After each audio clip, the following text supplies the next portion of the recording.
امریکی صدر Donald Trump کی ایک بار پھر وزیر اعظم شہباز شریف اور فیلڈ مارشل سید عاصم منیر کی تعریف۔ پاکستان کی یہ دونوں شخصیات بہترین اور میرے لیے قابل احترام ہیں۔ پاکستان نے جنگ میں بھارت کے 11 طیارے گرائے۔ پاک بھارت جنگ رکوانا میرے لیے اعزاز کی بات ہے۔ وزیر اعظم پاکستان نے کہا، ٹرمپ نے 20 سے 30 ملین لوگوں کی جانیں بچائیں۔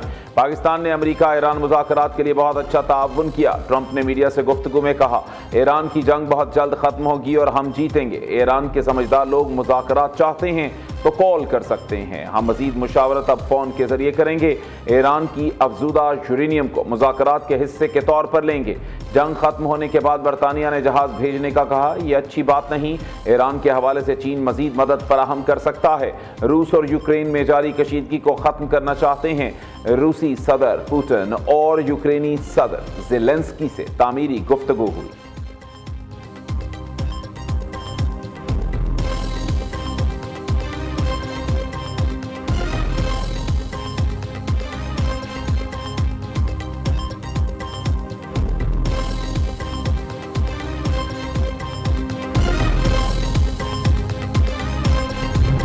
واشنگٹن میں پریس ڈنر کے دوران فائرنگ، امریکی صدر ٹرمپ محفوظ رہے۔ تقریب شروع ہوتے ہی امریکی صدر کو ایک پرچی دکھائی گئی، ساتھ بیٹھی خاتون حیران رہ گئی۔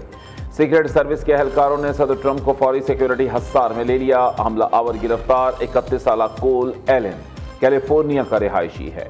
صدر ٹرمپ نے کہا، حملہ آور کا واحد ٹارگٹ میں تھا، میرے خیال میں اس کا ایران جنگ سے کوئی تعلق نہیں۔ مشتبہ شخص نے 15 گز دور سے حملے کی کوشش کی۔ خاتون اول نائب صدر اور کابینہ کے تمام ارکان محفوظ ہیں۔ محفوظ بول روم ہوتا تو فائرنگ کا واقعہ پیش نہ آتا۔ فوج اور دیگر قانون نافذ کرنے والے محفوظ ہال کا مطالبہ کر رہے ہیں۔ منصوبے کے خلاف کیس مضحک کا خیز فوری ختم ہونا چاہیے۔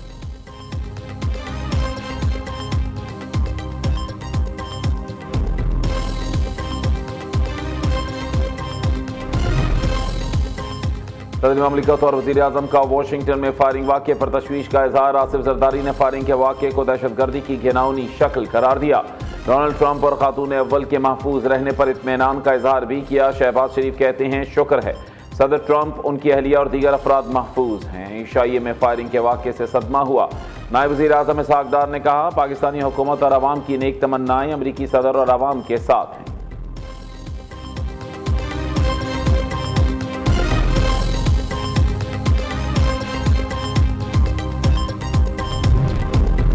دباؤ اور دھمکیوں کے ماحول میں ایران مذاکرات میں شامل نہیں ہوگا۔ ایرانی صدر مسعود پزشکیان نے ٹرمپ انتظامیہ پر واضح کر دیا۔ کہا، ماضی میں کیے گئے امریکہ سے مذاکرات نے بد اعتمادی میں اضافہ کیا۔ جارحانہ اقدامات ختم کرنے تک اعتماد بحال نہیں ہو سکتا۔ ایران مسائل کو حل کرنے کے لیے منصفانہ اور منطقی راستے کا خیر مقدم کرے گا۔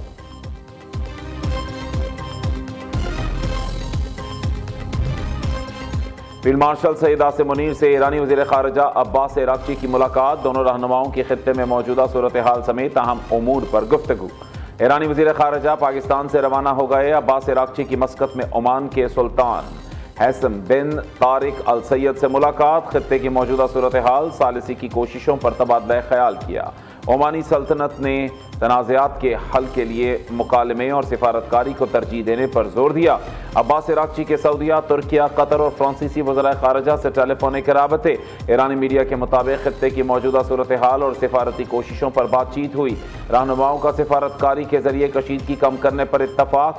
جنگ بندی کو برقرار رکھنے کے امور زیر بحث آئے۔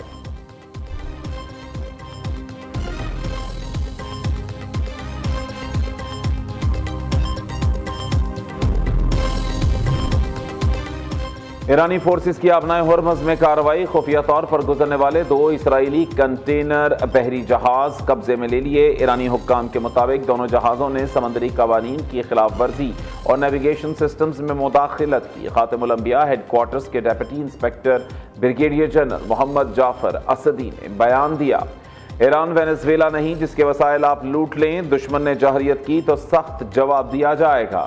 امریکہ کو آبنائے ہرمز پر کنٹرول نہیں کرنے دیں گے۔ دوسری جانب ایران میں الزامات ثابت ہونے پر موساد کے جاسوس عرفان قیانی کو تختہ دار پر لٹکا دیا گیا۔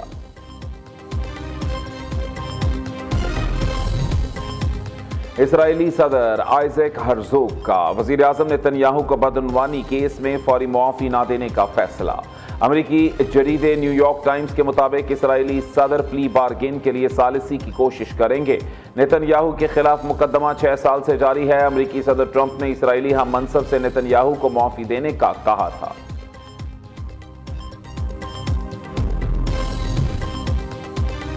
صدر مملکت آصف زرداری سے صوبہ ہنان کے پارٹی سیکرٹری اور گورنر کی ملاقات۔ زراعت، صحت، تعلیم اور تجارت کے شعبوں میں تعاون کو فروغ دینے پر تبادلہ خیال۔ صدر آصف زرداری نے کہا چین کے ساتھ تعلقات نسلوں پر محیط ہیں۔ پاک چین تعلقات پاکستان کی خارجہ پالیسی کا اہم جزو ہیں۔ صدر مملکت کا صوبہ ہنان کے شہر چینگشا میں ثانی ہیوی انڈسٹری کا دورہ۔ پاکستان اور چین میں انجینئرنگ، تعمیراتی مشینری کے شعبے میں تعاون کا جائزہ لیا۔ صدر آصف زرداری نے Hanan T group company limited کا دورہ بھی کیا، چائے کی پروسیسنگ اور پریزنٹیشن کا مشاہدہ کیا۔ صدر مملکت نے کمپنی کو مختلف شعبوں میں پاکستان کے ساتھ اشتراک کے مواقع تلاش کرنے کی دعوت بھی دی۔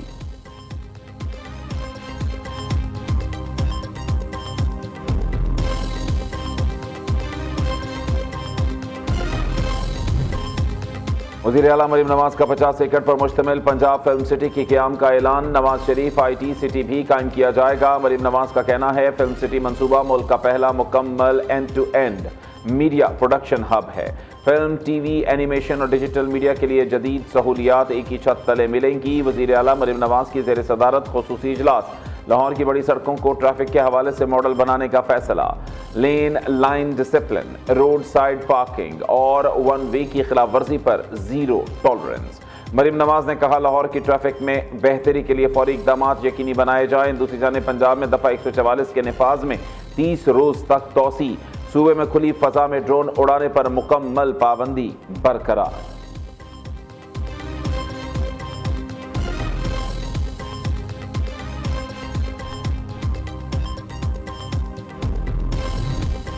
وزیر اعلیٰ سندھ مراد علی شاہ کا کراچی میں جاری مختلف ترقیاتی منصوبوں کا دورہ۔ مراد علی شاہ کی یونیورسٹی روڈ کے تعمیراتی کام میں تاخیر پر شہریوں سے معذرت۔ مکس ٹریفک لین کو 3 ماہ کے اندر بحال کرنے کا اعلان کر دیا۔ کہا عوام کی امیدیں سندھ حکومت سے وابستہ ہیں، کراچی کے شہریوں کی تکالیف کا ازالہ ضرور کریں گے۔ وزیر اعلیٰ سندھ نے اسلامیہ کالج سے کامران چورنگی تک BRT منصوبے کا معائنہ کیا۔ جلد منصوبہ مکمل کرنے اور ٹریفک کوریڈور کو بہتر بنانے کی ہدایت دی۔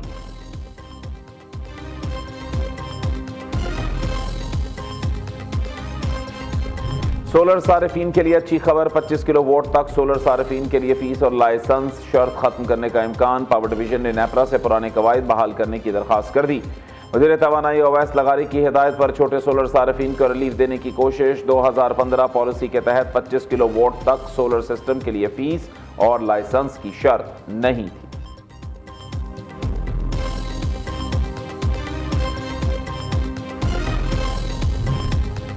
ڈیزل فارمولا تبدیلی کسی دباؤ کا نتیجہ نہیں، پیٹرولیم ڈویژن اور ریفائنریز کے درمیان رضاکارانہ معاہدہ طے پایا۔ ریسرچ ٹیم سے مشاورت کے بعد عبوری فارمولا تیار کیا گیا۔ وزیر پیٹرولیم علی پرویز ملک نے کہا ریفائنریز کو اپ گریڈ اور مکمل ڈی ریگولیشن کی طرف بڑھنا ہے۔ ریفائنریز کو عالمی سطح کے مطابق منصفانہ قیمت دینا ضروری ہے۔ قیمت ادائیگی سے مقامی ریفائنریز کو بھارتی ریفائنریز کے ہم پلہ لایا جا سکتا ہے۔ پاکستان کی معاشی بہتری کے لیے پالیسی تسلسل ضروری ہے۔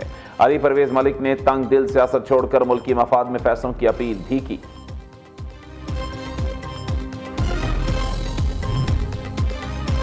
پاکستانی عازمین حج کے اولین قافلے کا مکہ المکرمہ میں والہانہ خیر مقدم، زمزم، کھجوروں اور ٹھنڈے مشروبات سے تواضع۔ حجاج کرام نے پرخلوص استقبال پر مسرت کا اظہار کیا۔ ترجمان وزارت مذہبی امور کے مطابق عازمین حج کے عمرے کی ادائیگی کے لیے تمام انتظامات مکمل ہیں۔